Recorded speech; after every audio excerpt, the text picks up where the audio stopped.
Welcome back दोस्तों। आज मैं आपके सामने रिसेंटली थिएटर में रिलीज हुई एक जबरदस्त मलयालम मिस्ट्री मूवी को लेकर आया हूँ। इसका नाम है रेखा चित्रम, जिसकी काफी दिनों से आपकी रिक्वेस्ट आ रही थी और एक्चुअली मैं खुद इस मूवी का बहुत ही बेसब्री से इंतजार कर रहा था। रिसेंटली आसिफ अली के जो मूवीज आई थी उसमें जबरदस्त कंटेंट था। I just love it man. अब इस मूवी के बारे में बात करें तो no doubt Malayalam industry is the king. उसी तरह यहाँ पर मैं आपको ये बात बता दूं कि मुझे इस मूवी की HD प्रिंट नहीं मिली, सो ट्रेलर के इमेजेस से ही काम चला रहा हूँ। सो प्लीज आप लोग इमेजेस पर ध्यान ना देते हुए स्टोरी पर ध्यान दीजिए। तो अब चलिए फटाफट से वीडियो को स्टार्ट कर लेते हैं। उससे पहले लुटा दो प्यार, फॉलो ऑन इंस्टाग्राम। कहानी की शुरुआत में ही दो लड़कों को दिखाया जाता है। ये दोनों एक दूसरे से बात करते हुए अपने घर पर जाते रहते हैं। उनमें से एक लड़का अपने फ्रेंड से कहने लगता है कि तुम्हें पता है आज मेरे पिताजी ने एक मूवी में एक्टिंग की। दूसरा फ्रेंड कहने लगता है थक खाली पीली फेंकते रहते हो तुम्हारे पापा मूवी में कैसे एक्ट कर सकते हैं। वो लड़का कहने लगता है अरे यार सच में मेरे पिताजी ने मूवी में एक्टिंग किया, मैंने अपनी आंखों से देखा। उसका फ्रेंड पूछने लगता है अच्छा क्या देखा तुमने। वो लड़का कहने लगता है कि कल मेरे पिताजी और उनके फ्रेंड्स एक लड़की को चटाई में लपेटकर कहीं पर ले जा रहे थे, वही सीन है। उसके बाद सीन प्रेजेंट डे पर शिफ्ट होता है जहाँ पर हमारे हीरो विवेक को दिखाया जाता है जो एक पुलिस ऑफिसर होता है। एक्चुअली कुछ दिनों पहले एक गैम्बलिंग के केस में ये सस्पेंड हो गया था। सस्पेंड होने के बाद विवेक अपने घर में ही रहकर अपने पिताजी की मदद करते रहता है और उसी तरह अपने GF के साथ जब जब थोड़ा बहुत आवारागर्दी भी करते रहता है। इसकी GF एक जर्नलिस्ट होती है, हर एक केस में विवेक की मदद करती रहती है। खैर कुछ दिनों के बाद विवेक का सस्पेंशन पीरियड खत्म होने के बाद वो दोबारा ड्यूटी में ज्वाइन होता है, लेकिन डिपार्टमेंट विवेक को मलक्कापाड नाम के एक गांव में ट्रांसफर कर दिया जाता है। ड्यूटी में ज्वाइन होने के बाद विवेक ठान लेता है कि इस बार मैं बहुत ही अच्छे से ड्यूटी करूंगा। No rummy no dream 11। खैर दूसरे सीन में राजेंद्र नाम के एक बंदे को दिखाया जाता है। राजेंद्र अपने ड्राइवर के साथ मलक्कापारा गांव पर जाते रहता है। इसी दरमियान में जंगल के रास्ते से गुजरते हुए अपने ड्राइवर को किसी जगह पर गाड़ी रुकाने के लिए कहता है। राजेंद्र अपनी गाड़ी उतरकर और थोड़ा अंदर जाकर किसी जगह पर बैठकर बहुत दुखी होते रहता है। यहीं पर हमको ये बात पता चलती है कि राजेंद्र की हेल्थ ठीक नहीं है, शायद कैंसर वगैरह होता है इसको, बस कुछ ही दिनों का मेहमान होता है। अब राजेंद्र अपने आखिरी दिनों में फेसबुक लाइव ऑन करके कुछ बातें बताने लगता है पब्लिक को। कहने लगता है कि बहुत सालों के बाद मैं यहाँ पर आया हूँ। बहुत सालों पहले मैंने पैसों की लालच में इसी जगह पर अपनी जिंदगी बर्बाद कर ली। अब मेरे साथ कोई भी नहीं है, ना मेरी बीवी ना मेरे बच्चे, अकेला हूँ। सब कुछ उन पैसों की वजह से। जिंदगी में मैंने काफी सारा पैसा कमाया लेकिन मुझे शांति नहीं मिली। मेरी जिंदगी बर्बाद होने की वजह मैं खुद हूँ। वो हादसा मैं अभी भी भूल नहीं पाऊंगा। 1985 में मैं और मेरे फ्रेंड्स एक 18 साल की लड़की को इसी जगह पर दफना दिया और उसी तरह इसके पीछे अलाइस ज्वेलरीज का ओनर भी है। पता नहीं वो लड़की कौन थी बेचारी। जब हम लोग उसको दफना रहे थे तो वो अपने हाथ पैर हल्के से हिलाने लगी। मतलब उस वक्त वो लड़की तभी भी जिंदी थी, लेकिन हम उस लड़की को बचा नहीं पाए, जिंदा दफना दिया। उस हादसे के बाद हमारी सारे लोगों की जिंदगी ही बदल गई। काफी सारा पैसा मिला लेकिन शांति नहीं मिली। जिस जगह पर मेरी जिंदगी बदली थी आज मैं उसी जगह पर आकर अपनी जान दे रहा हूँ। हमने सोचा उस हादसे के बाद कुछ सालों के बाद किसी न किसी को तो इसके बारे में पता लगेगी, लेकिन 40 साल होने के बावजूद भी इसके बारे में किसी को भी खबर नहीं मिली। इसलिए आज मैं इस वीडियो के जरिए से सारी दुनिया को इसके बारे में बता रहा हूँ। इस तरह से अपने आप को शूट करके वहीं पर मर जाता है। गन की आवाज सुनने के बाद उसका ड्राइवर फटाफट से उस जगह पर आकर लाश को देखकर शॉक में रह जाता है। उसके बाद क्या था, वो ड्राइवर पुलिस वालों को यहाँ पर बुलाता है। अब उसी गाँव में विवेक भी होता है ना। क्राइम स्पॉट पर आकर अच्छे से इंस्पेक्शन करने लगता है। अब पुलिस वाले यहाँ पर आने से पहले मीडिया वाले यहाँ पर पहुँचकर फेसबुक लाइव में जो राजेंद्र ने कहा वो सब कुछ पब्लिक को सुनाती रहती है। थोड़ी देर के बाद विवेक का सुपीरियर क्राइम स्पॉट पर आकर विवेक को देखकर कहने लगता है अरे वाह विवेक, तुम दोबारा रिजाइन हो गए। पहले तो केरला में फेमस थे, अब यहाँ पर भी फेमस हो जाओगे। खैर चलो, एक नया केस मिला है, फटाफट से इस केस को सॉल्व कर दो। दूसरी तरफ अलाइस ज्वेलरी के ओनर को इसके बारे में पता लगने पर ये तो शॉक में रह जाता है क्योंकि राजेंद्र ने इसका ही नाम लिया था। इस तरफ विवेक JCB को बुलाकर खुदाई करना स्टार्ट करवाता है। बहुत अंदर खुदाई करने के बावजूद भी पुलिस वालों को किसी का भी स्केलेटन नजर नहीं आता। यहाँ पर आसपास की जगहों पर भी ढूंढने लगते हैं लेकिन कोई भी क्लू नहीं मिलता। थोड़ी देर के बाद वहाँ पर जबरदस्त बारिश होने लगती है। अब बारिश की वजह से गड्ढे के बगल में काफी सारा पानी बहने लगता है। तभी विवेक वहाँ पर एक छोटा सा कपड़ा देखकर वहाँ पर खुदाई करने लगता है फटाफट से। थोड़ी देर खुदाई करने पर ही इसको एक स्केलेटन मिलता है। फॉरेंसिक वालों को देखकर और थोड़ा खुदाई करने पर पैरों की पायल नजर आती है। उस गड्ढे में विवेक को और भी काफी सारे सबूत मिलते हैं। उसके बाद फॉरेंसिक डॉक्टर विवेक को बुलाकर कहने लगता है कि स्केलेटन एक लड़की का है, हमने ये जब भी पता नहीं की और थोड़ा एग्जामिनेशन करना बाकी है। उसके बाद विवेक राजेंद्रा के बारे में इंक्वायरी करने लगता है। फर्स्ट ऑफ ऑल राजेंद्रा के डॉक्टर के पास जाकर राजेंद्रा के बारे में पूछने लगता है। डॉक्टर विवेक से कहने लगता है कि सर राजेंद्रा को काफी सारे हेल्थ इश्यूज है और इसी तरह उसकी फैमिली वालों ने उसको छोड़ दिया, मतलब बीवी बच्चे। राजेंद्रा का एक बेटा है लेकिन कभी भी उसका बेटा राजेंद्रा को देखने के लिए नहीं आया। उसके बाद विवेक राजेंद्रा की बीवी के पास जाकर 1985 के इंसिडेंट्स के बारे में पूछने लगता है। राजेंद्रा की बीवी कहने लगती है कि सर मुझे तो उस हादसे के बारे में कुछ भी नहीं पता, कभी भी राजेंद्रा ने अपने पास्ट के बारे में मेरे से शेयर नहीं की। उसके बाद विवेक फ्रांसिस नाम के एक बंदे को ढूंढने लगता है। एक्चुअली राजेंद्रा ने जो बयान दिया था ना, उस बयान में फ्रांसिस का भी नाम जिक्र होता है। बहुत सारी जगहों पर ढूंढने के बावजूद भी विवेक को उस फ्रांसिस के बारे में कुछ भी पता नहीं चलता। विवेक अपनी टीम के साथ 1985 के केसेस को थोड़ा रेफर करने लगता है। विवेक के साथ साथ इसकी जीएफ भी इसकी मदद करने लगती है इस केस में। विवेक और उसके टीम मेंबर्स 1985 के दरमियान में जो लड़कियां मिसिंग हुए थे वो सारे केस फाइल को कलेक्ट करते हैं और उसी तरह फोटोज को भी। विवेक एक एक लड़की के फैमिली वालों के पास जाकर पायल दिखाकर पूछते रहता है, क्या ये पायल आपकी बेटी की है? काफी सारे लोगों का यही जवाब होता है, नहीं सर ये पायल मेरी बेटी का नहीं। इन्वेस्टिगेशन के दौरान विवेक को फ्रांसिस के बारे में पता चलती है, मतलब उसके घर का एड्रेस एक्सेट्रा। घर पर जाकर पूछने पर उस घर में फ्रांसिस मौजूद नहीं होता। फ्रांसिस का बेटा कहने लगता है कि मेरे पिताजी हॉस्पिटल पर है। उसके बाद विवेक एक बूढ़े बंदे के पास जाकर वो पायल दिखाकर पूछने लगता है, क्या यह पायल आपकी बेटी की है? तो वो बंदा इस पायल को देखकर बहुत रोने लगता है, हाँ ये पायल मेरी बेटी का है। विवेक इसके बारे में और कंफर्मेशन लेने के लिए उस बंदे का डीएनए सैंपल लेकर फॉरेंसिक वालों को दे देता है, यही चेक करने के लिए कि मैच फैच होता है या नहीं। अब इसी इन्वेस्टिगेशन के दौरान विवेक को विंसेंट नाम के एक बंदे के बारे में पता लगता है। विंसेंट के बारे में और जानकारी हासिल करने के लिए एक औरत के पास जाकर पूछने लगता है। वो औरत विवेक से कहने लगती है कि वो विंसेंट 1984 और 85 के दरमियान में ही अपने माँ बाप को छोड़कर बॉम्बे चला गया। अभी भी उसके माँ बाप छोटे मोटे काम करते हुए अपनी जिंदगी गुजार रहे हैं। वो विंसेंट बहुत ही अच्छा लड़का था, पढ़ाई में नंबर 1। गाँव वाले यही सोचने लगे थे कि वो लड़का बहुत आगे जाएगा। चर्च के बिशप खुद उसको पढ़ा रहे थे। थोड़े दिन के बाद ये बात पता चली कि वो विंसेंट बॉम्बे जाकर किसी लड़की के साथ शादी करके वहीं पर सेटल हो गया। विवेक उस औरत से पूछने लगता है, क्या विंसेंट मलक्कापारा के गांव के आसपास रहता था? वो औरत कहने लगती है, हाँ कुछ दिन रहता था। उसके बाद विवेक विंसेंट को बुलाकर स्केलेटन के बारे में बताने लगता है कि आपके एरिया में एक स्केलेटन पाया गया, मैंने सुना है आप वहीं पर रहते हो। विंसेंट कहने लगता है, हाँ उस वक्त मैं बिशप के पास ही रहता था, लेकिन इस स्केलेटन का और मेरा कोई भी लेना देना नहीं है। विवेक पूछने लगता है, तो फिर राजेंद्रा मरने से पहले एलेस ज्वेलर्स के बारे में क्यों जिक्र किया? विंसेंट का एडवोकेट बात घुमा देता है।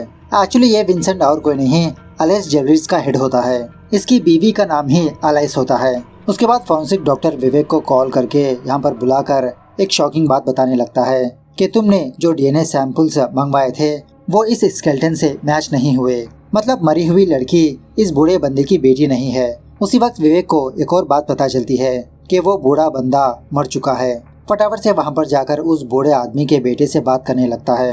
वो बंदा विवेक से कहने लगता है कि सर जब मेरी बहन 16 साल की उम्र थी उस वक्त मेरी बहन मिसिंग हो गई थी। उस वक्त हमने हमारी बहन को बहुत ढूंढा लेकिन कहीं पर भी नहीं मिली। और उस कंकाल के बारे में पता चलने पर मेरे पिताजी ने ही सोचा कि मेरी बहन की लाश हो सकती है। अब यह सुनने के बाद विवेक को कुछ भी समझ में नहीं आता। सोचने लगता है कि इस केस को अब मैं आगे कैसे बढ़ाऊं। एक लौता क्लू था वो भी झूठा निकला।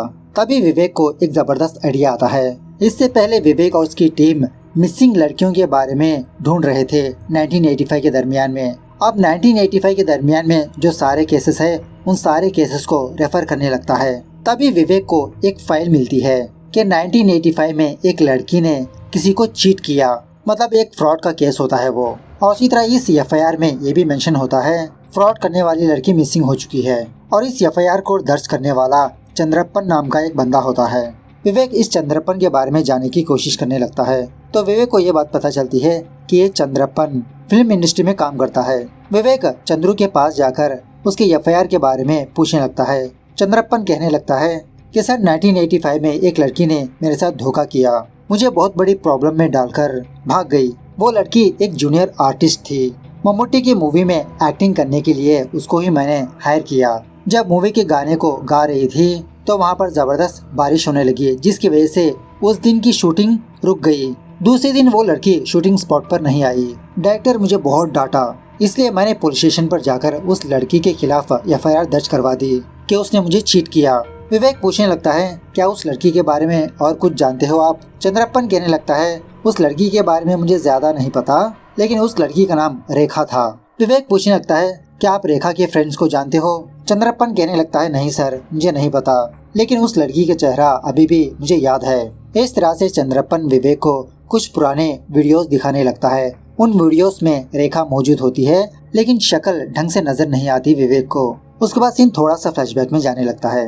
1985 में चंद्रू एक दिन रेखा को शूटिंग स्पॉट पर लाता है।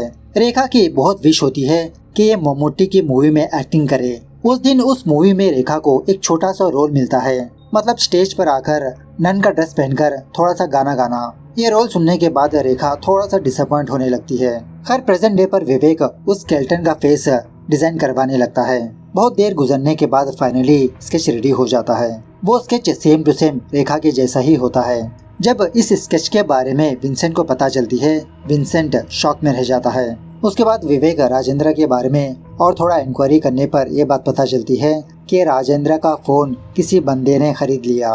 वहाँ से वो एक प्रोडक्शन हाउस के पास जाकर 1985 के दरमियान में जो मम्मूटी के मूवीज रिलीज हुए थे उस टाइम के फोटोज और वीडियोस हासिल कर लेता है। इन्हीं वीडियोस के दरमियान में विवेक को पॉल नाम के एक बंदे का वीडियो भी नजर आता है। उस वीडियो में पॉल रेखा के बारे में बताते रहता है कि जब भी रेखा अपने पैरों में पायल पहनकर जब गुजरती है तो बहुत ही अच्छी दिखती है। वो लड़की तो एक हीरोइन पीस है। यह सुनने के बाद विवेक यही सोचने लगता है कि ये पायल रेखा की ही हो सकते हैं। दूसरे दिन विंसेंट के आदमी चंद्रू को मार देते हैं। जब ये बात विवेक को पता चलती है, विवेक शॉक में रह जाता है। मतलब विंसेंट यही चाहता है कि ये केस आगे ना बढ़े। अब विवेक के पास विंसेंट के खिलाफ कोई भी सबूत नहीं होते, जिसकी वजह से कुछ भी कर नहीं पाता, लेकिन इसको शक जरूर होता है कि ये काम विंसेंट का ही हो सकता है। अब इस स्केलेटन के बारे में काफी जगहों पर न्यूज फैल चुकी होती है, जिसकी वजह से सीबीआई वाले इस केस को टेकअप करने लगते हैं। विवेक को इस केस से हटाकर और उसी तरह विवेक को ट्रैफिक पुलिस ऑफिसर की पोस्ट दे देते हैं। अब विवेक जानता है कि ये काम भी विंसेंट का ही हो सकता है, लेकिन कुछ नहीं कर पाता। दूसरे दिन सीबीआई ऑफिसर्स स्केलेटन और सारे सबूत अपने साथ ले जाते हैं। विवेक बहुत दुखी होने लगता है। केस को आगे बढ़ाने के लिए विवेक के पास एक भी सबूत नहीं होता। फॉरेंसिक डॉक्टर विवेक को थोड़ा मोटिवेट करने लगता है कि हमने जो फाइंड आउट किया वही चीजें सीबीआई वाले ले गए, लेकिन विवेक तुम हिम्मत मत हारो, मैं तुम्हारे बारे में अच्छी तरह से जानता हूँ, तुम इस केस को फ्रेशली स्टार्ट करो। अब विवेक मोटिवेट होकर फुल ऑन इस केस पर लगा रहता है। विवेक एक यूट्यूबर के पास जाता है। 1985 के दरमियान में इस बंदे ने मम्मूटी का इंटरव्यू लिया था। इस बंदे से रेखा के बारे में पूछने पर वो बंदा एक फोटो दिखाने लगता है विवेक को। उस फोटो में काफी सारी लड़कियां नन का कॉस्ट्यूम पहनकर स्टेज पर खड़ी रहकर गाना गाती रहती है, और उसी तरह विवेक को एक रियल नन के बारे में भी पता चलती है। तो विवेक उस नन के पास जाकर रेखा की फोटो दिखाकर पूछने लगता है इसके बारे में। वो नन कहने लगती है कि सर इस लड़की का नाम रेखा है, बहुत ही अच्छी लड़की है, पता नहीं वो कहाँ से आई, बहुत ही टैलेंटेड थी, चाहे ऑफ स्क्रीन में हो या तो फिर ऑन स्क्रीन। एक दिन रेखा मम्मूटी के मूवी में एक्टिंग करने के लिए सेट पर आई थी। उस वक्त रेखा गाना प्रैक्टिस कर रही होती है। ब्रेक के दौरान जब रेखा खाना खा रही होती है, उसी वक्त रेखा को ये बात पता चलती है कि सेट पर मम्मूटी साहब आ रहे हैं। रेखा अपना खाना छोड़कर मम्मूटी साहब को देखने के लिए भागने लगती है। रेखा मम्मूटी की बहुत बड़ी फैन होती है। खैर अब इसी भागम भागी में रेखा ने जो कपड़े पहना था वो थोड़ा सा फट जाते हैं। रेखा फटाफट से एक टेलर की दुकान पर जाकर इसको सही करने के लिए कहती है। उस वक्त वो टेलर बहुत बिजी होने की वजह से रेखा को मना कर देता है। तभी रेखा को सिस्टर स्टेफी नजर आती है। उस सिस्टर से नन का कॉस्ट्यूम मांगने लगती है। वो सिस्टर भी मान जाती है कपड़े देने के लिए, लेकिन बदले में एक छोटी सी फेवर मांगने लगती है कि रेखा तुम तो मम्मूटी साहब की मूवी में एक्टिंग कर रही हो ना, मुझे भी एक बार मम्मूटी साहब से मिलवा दो ना। रेखा कहने लगती है ठीक है मैं आपको ले जाऊंगी। सो बाद में रेखा नन के कपड़े पहनकर गाने की प्रैक्टिस करती रहती है।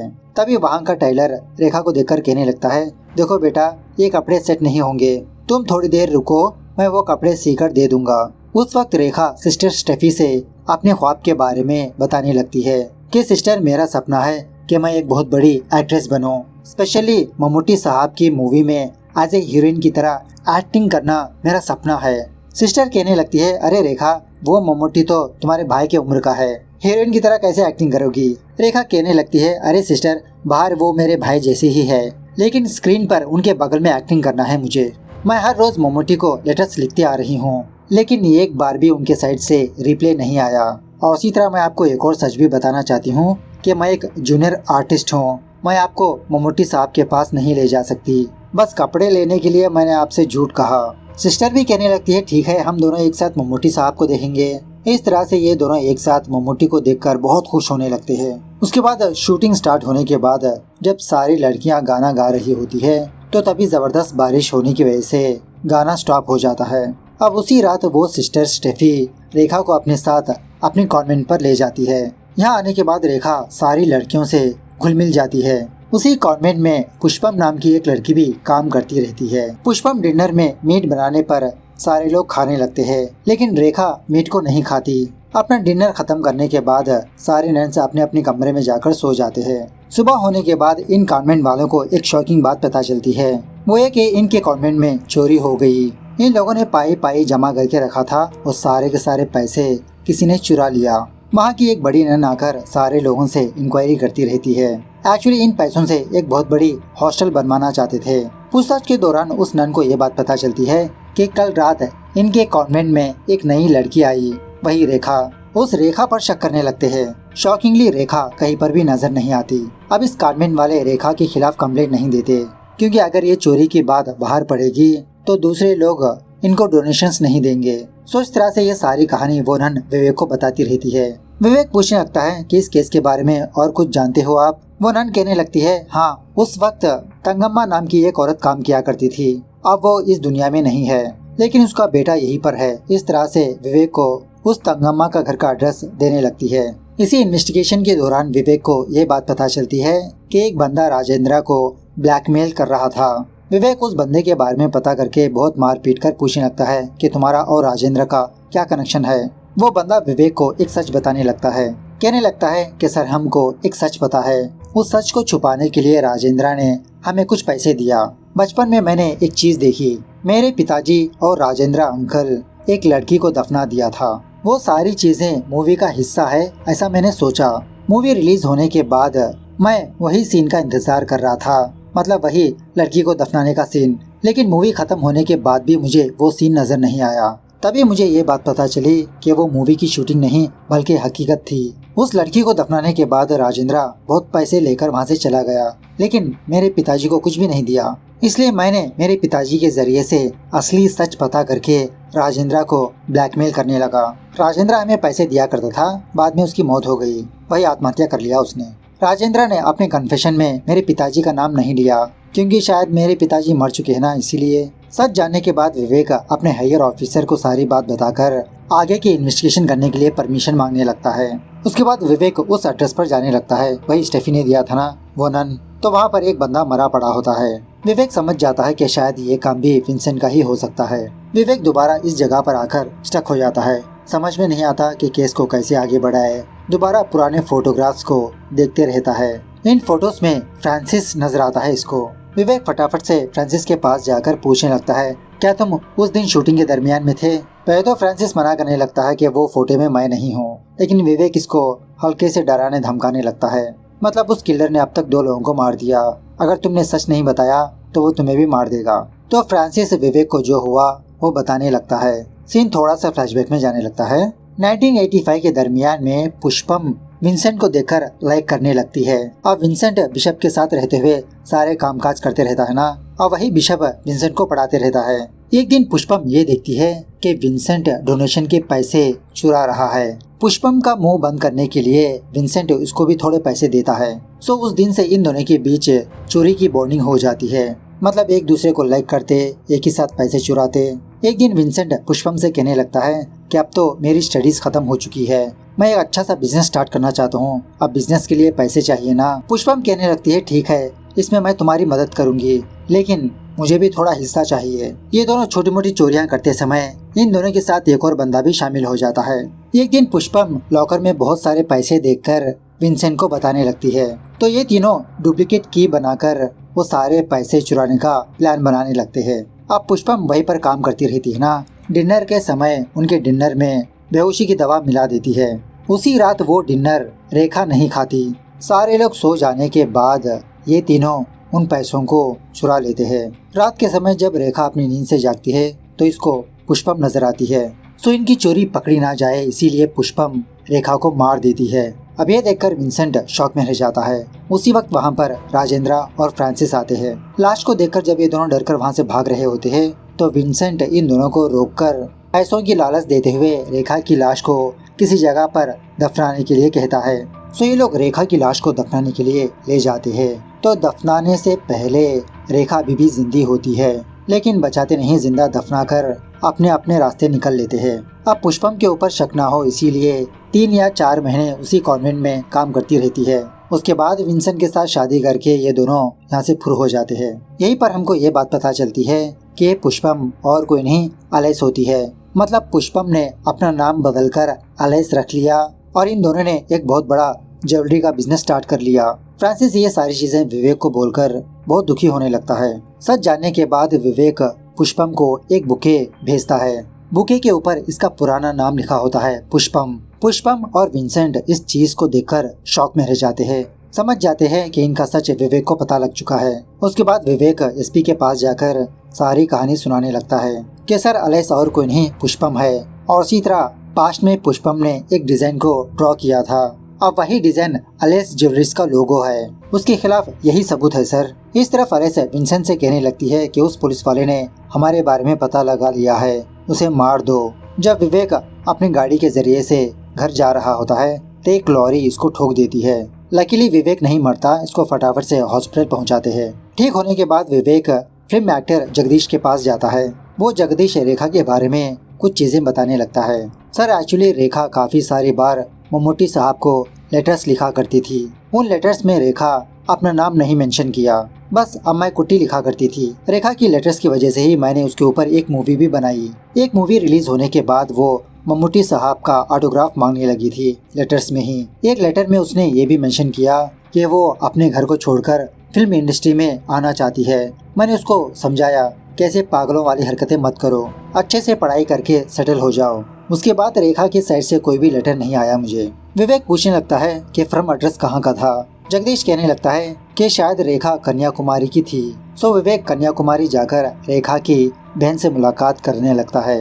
रेखा की बहन कहने लगती है कि सर मेरी बहन मूवीज की दीवानी थी। जो कोई भी नई मूवी रिलीज होती वो सीडी शॉप पर जाकर वहीं पर वो मूवी देखती, क्योंकि उस वक्त हमारे घर में टीवी मौजूद नहीं थी। बाद में रेखा की जिद की वजह से मेरे पापा ने घर में टीवी लाई। रेखा मम्मूटी मूवीज की दीवानी थी। उसके बाद मम्मूटी साहब को लेटर्स लिखना स्टार्ट कर दिया उसने। अब रेखा के सारे लेटर्स जगदीश पढ़ रहे थे, वही रेखा को रिप्लाई भी दिया करते थे। एक दिन मेरी माँ ने मेरी बहन को पायल दिलवाया। वो पायल मेरी बहन को बहुत पसंद आए। बीच के पास जाकर बहुत एंजॉय करती थी। एक दिन मेरे पिताजी को रेखा के लेटर्स के बारे में पता लगने पर मेरे पिताजी रेखा को बहुत मारा पीटा, तो गुस्से में आकर उसी रात रेखा घर को छोड़ दिया। बाद में वापस नहीं आई। उसी वक्त विवेक रेखा की पायल रेखा की बहन को दिखाने लगता है। ये देखकर इसकी बहन बहुत फूट फूट के रोने लगती है। समझ जाती है ये। दूसरी तरफ पुष्पम और विंसेंट को दिखाया जाता है। अब पुष्पम को जेल जाना पसंद नहीं होता। विंसेंट से कहने लगती है कि विंसेंट मुझे मार दो। विंसेंट इसकी आखिरी ख्वाहिश पूरी कर देता है। पुलिस वाले विंसेंट को गिरफ्तार कर लेते हैं। फाइनल सीन में विवेक मम्मूटी की साइन की हुई फोटो रेखा की बहन को देखकर रोते हुए वहां से चला जाता है। इस तरह से ये मूवी यहाँ पर दी एंड होती है। तो मूवी कैसे लगी कमेंट करके बताना जरूर। मिलते हैं अगली वीडियो में, तब तक take care, bye bye, see you soon.